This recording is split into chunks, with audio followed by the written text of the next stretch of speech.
പ്രിയമുള്ളവരെ, ലോകത്ത് അനുകൂലമായി മഹത്വമുള്ള ഏതെല്ലാം ദിവസങ്ങളുണ്ടോ ആ ദിവസങ്ങളിൽ മുഴുവനും നബി സല്ലല്ലാഹു അലൈഹി വസല്ലം തങ്ങളെ ഓർമ്മിക്കേണ്ടി വരും. ലോക മാതൃദിനമാണ് ഇന്ന് എന്ന് പറഞ്ഞാൽ മാതാവിന്റെ മൂല്യം ഇത്രമേൽ പറഞ്ഞ ഒരു നേതാവിനെ ലോകത്ത് കാണാനാവില്ല. ലോക പിതൃദിനം ഇന്നാണെന്ന് പറഞ്ഞാൽ പിതാവിന്റെ ബഹുമാനം ഇത്രമേൽ പറഞ്ഞ ഒരു നേതാവിനെയും വേറെ കാണാനുണ്ടാവില്ല. ഇന്ന് ലോക വനിതാ ദിനമാണെന്ന് പറഞ്ഞാൽ സ്ത്രീകൾക്ക് ഇത്രമേൽ അവകാശം വകവെച്ചു കൊടുത്ത ഒരു നേതാവിനെയും വേറെ കാണാനുണ്ടാവില്ല. ഇന്ന് ശിശുദിനമാണെന്ന് പറഞ്ഞാൽ ശിശുക്കളെ എങ്ങനെയാണ് പരിപാലിക്കേണ്ടതെന്ന് ചിട്ടയൊത്ത പരിപാലനത്തിന്റെ അധ്യായം പറഞ്ഞ വേറെ ഒരു നേതാവും നബി സല്ലല്ലാഹു അലൈഹി വസല്ലം തങ്ങളുടെ ദർശനത്തെ മറികടക്കില്ല. ഇന്നു ജലദിനമാണെന്ന് പറഞ്ഞാൽ വെള്ളം എങ്ങനെ കൈകാര്യം ചെയ്യണമെന്ന് കൃത്യമായ നിയമനിഷ്ഠയോട് പറഞ്ഞ വേറെ ഒരു നേതാവിനെ നമുക്ക് കാണാനുണ്ടാവില്ല.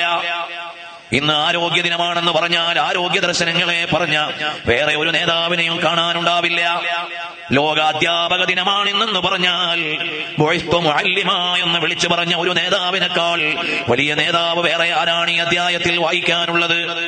ലോക വായനാ ദിനമാണെന്ന് പറഞ്ഞാൽ ഒരു മതത്തിന്റെ അടിസ്ഥാന പ്രമാണത്തെ ഇഖ്റ എന്ന് തുടങ്ങിയ ഒരു നേതാവ് വേറെ ആരാണ് ചരിത്രത്തിൽ നിന്ന് വായിക്കാനുള്ളത്? ഇങ്ങനെ ഏതേതു ദിനങ്ങൾ വായിക്കുമ്പോഴും അവിടെയെല്ലാം മുന്നിൽ നിൽക്കുന്ന നേതാവാനാണ്? റഹ്മത്തുൽ ലിൽ ആലമീൻ മുഹമ്മദുർ റസൂലുള്ളാഹി സല്ലല്ലാഹു അലൈഹി വസല്ലം തങ്ങളാണ്.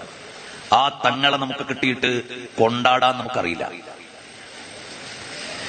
നബി സല്ലല്ലാഹു അലൈഹി വസല്ലം തങ്ങളെ നമുക്ക് നേതാവായി ലഭിച്ചിട്ട് ഇവിടെയുള്ള മുഴുവൻ മനുഷ്യരുടെയും മുമ്പിൽ ഞങ്ങളുടെ നേതാവ് നബി സല്ലല്ലാഹു അലൈഹി വസല്ലം തങ്ങളാണെന്ന് വേണ്ട വിധത്തിൽ പറയാൻ നമുക്ക് കഴിയുന്നുണ്ടോ?